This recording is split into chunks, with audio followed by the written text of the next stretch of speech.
जय हिंद दोस्तों। आज न्यूज़ देख रहा था तो अचानक मेरे मन में आया कि सेकुलरिज्म बाकी चीज़ों को लेके हिंदू तुष्टीकरण, मुस्लिम तुष्टीकरण, इतिहास, फैक्ट्स, इन चीज़ों को लेकर काफ़ी बात होती है, तो क्यों नहीं आज मैं आप लोगों से उसी बारे में कुछ इंटरेस्टिंग फैक्ट के बारे में बात करूं कि कैसे किसी चीज़ को हमारे इतिहासकारों ने, हमारे नेताओं ने बदल दिया है।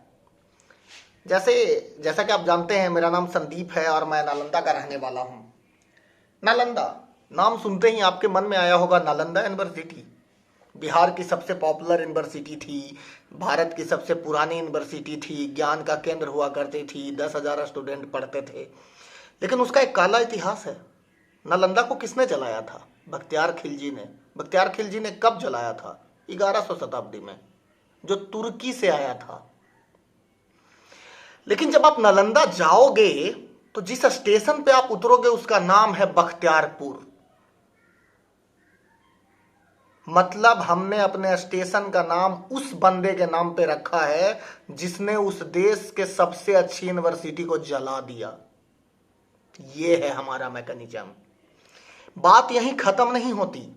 अगर सरकार, हम और आप चाहें कि उसका नाम बदला जाए तो आज भी बख्तियार खिलजी की नाजायज पैदाइश कितने लोग खड़े हो जाएंगे कि इनको नहीं बदलना चाहिए, सिर्फ और सिर्फ सेकुलरिज्म, माइनॉरिटी और लोगों की तुष्टीकरण के नाम पे। बचपन से आपने और हमने न जाने कितनी बार पढ़ा है कि महात्मा गांधी ने देश के लिए न जाने क्या क्या किया है, मुझे कोई शक नहीं। लेकिन अगर महात्मा गांधी के कुछ इतिहास को देखें तो उन्होंने भी बहुत सारी गलतियां की। तभी तो हमारे भीमराव अंबेडकर ने कहा था कि मैं महात्मा को महात्मा नहीं मानता, वो सिर्फ गांधी हैं। 1929 में भीमराव अंबेडकर अपनी किसी मांग को लेकर अड़ गए। महात्मा गांधी ने भीमराव अंबेडकर के खिलाफ भूख हड़ताल छेड़ दिया। अंत में भीमराव अंबेडकर ने यह कहते हुए उनका भूख हड़ताल तोड़वाया कि बापू आप सही हैं, आप गलत हैं, मैं सही हूं। लेकिन चूंकि आपकी आवश्यकता इस देश को है, हम लोगों को है, इसलिए मैं सही होते हुए भी अपनी मांगे वापस लेता हूं। 1939 में सुभाष चंद्र बोस ने महात्मा गांधी समर्पित सीतारामैया को 14 वोटों से हरा दिया। टोटल 15 वोट थे, सीतारामैया को 1 वोट मिला और महात्मा गांधी, सुभाष चंद्र बोस को 14 वोट। फिर भी महात्मा गांधी अड़ गए कि नहीं, ये सीतारामैया की हार नहीं है, मेरी हार है। सुभाष चंद्र बोस ने चला ठीक है। सुभाष चंद्र बोस ने जीतते हुए भी कांग्रेस प्रेसिडेंट के पद से त्यागपत्र दे दिया। एक और इतिहास है। 20 अप्रैल 1946 ईस्वी को जब मौलाना अबुल कलाम आजाद कांग्रेस प्रेसिडेंट के पद से हटते हैं और चुनाव नॉमिनेशन के लिए नाम आता है तो 15 कांग्रेस कमेटी में से 12 कांग्रेस कमेटी ने पंडित जवाहरलाल नेहरू के जगह पे सरदार पटेल को चुना था कांग्रेस प्रेसिडेंट।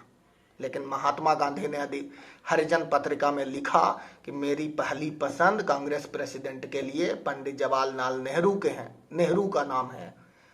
और ये बात पहले से ही पता थी कि जो उस टाइम में कांग्रेस प्रेसिडेंट बनेगा उसी को प्रधानमंत्री बनाया जाएगा।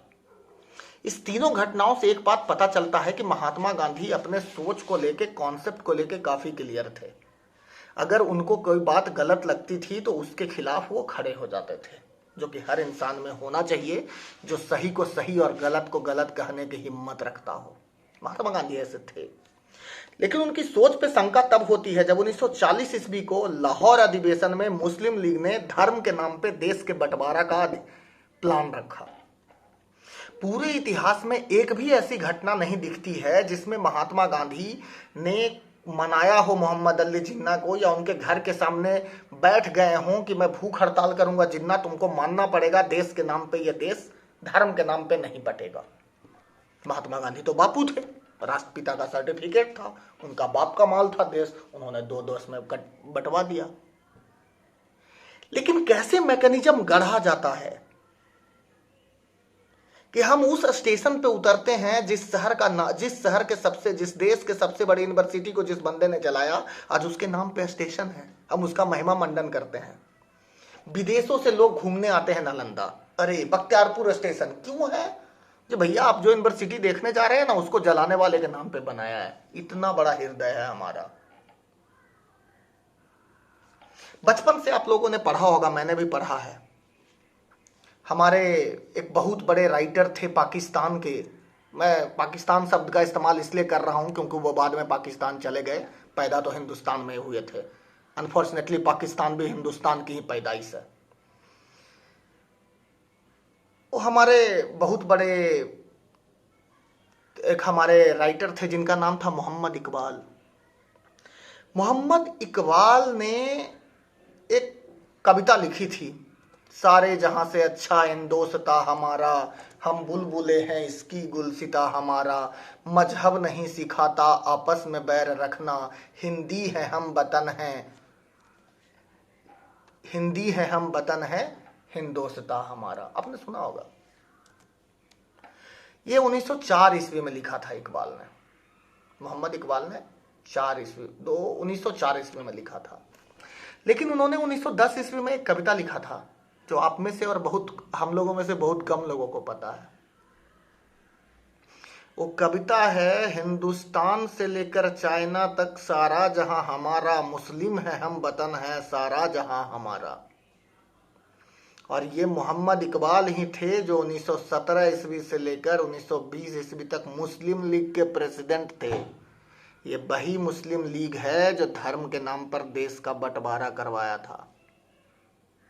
कैसे एक सिंपल से लाइन में उस बंदे के पूरे कुकर्मों को छुपा दिया गया और बचपन से हिंदुस्तान के हर एक बंदे के दिमाग में डाला गया कि इकबाल की कविताएं तो न जाने कितना प्रेम उमड़ती थी। मेरा आपसे निवेदन है कि हर दिन, लॉकडाउन का पीरियड चल रहा है, भारत के गौरवान्वित इतिहास को पढ़ने के लिए हर दिन कुछ न कुछ नया गूगल कीजिए, कुछ न कुछ इतिहास के तथ्यों को ढूंढिए। बहुत सारे गैर कांग्रेसी हमारे इतिहासकार रहे हैं, उनकी किताबों को पढ़िए, तब आपको पता चलेगा कि आपसे कितनी बड़ी बड़ी बातें बड़ी सावधानी से छिपा ली गई हैं। आपको ये हमेशा से बताया गया है कि महात्मा गांधी की हत्या नाथूराम गोडसे ने कर दी 30 जनवरी 1948 को।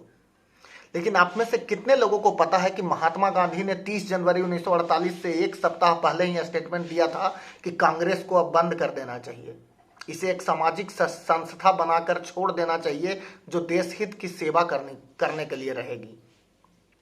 और ये कहने के 7 दिन के अंदर महात्मा गांधी की हत्या हो गई। अगर मोटिव ऑफ मर्डर देखें तो आप समझ सकते हैं इससे सबसे ज्यादा फायदा किसको हुआ। आपको पता है इंडिया में हरित क्रांति, रजत क्रांति, श्वेत क्रांति किसने लाया है? उसी व्यक्ति ने जिसका जन्म महात्मा गांधी के दिन ही हुआ था, 2 अक्टूबर को, लाल बहादुर शास्त्री। आपको पता है भारत के प्रथम राष्ट्रपति का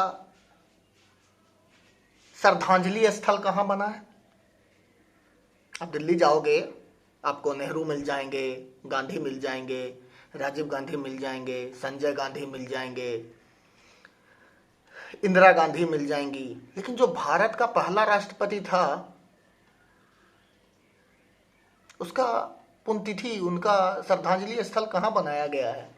गूगल कीजिएगा, कमेंट में बताइएगा कि डॉक्टर राजेंद्र प्रसाद जो भारत के पहले राष्ट्रपति थे, जिन्होंने संविधान सभा की अध्यक्षता की थी, जिनके संविधान जो पढ़ने में बहुत तेज थे, जो बिहारी थे, जो एक अच्छे कांग्रेसी थे, पूर्णतः देशभक्त थे, गांधीवादी नेता थे, उनका अंतिम समय कैसे बीता और उनकी पुण्यतिथि स्थल कहाँ पे है, एक बार मेरे को कमेंट में करके जरूर बताइएगा।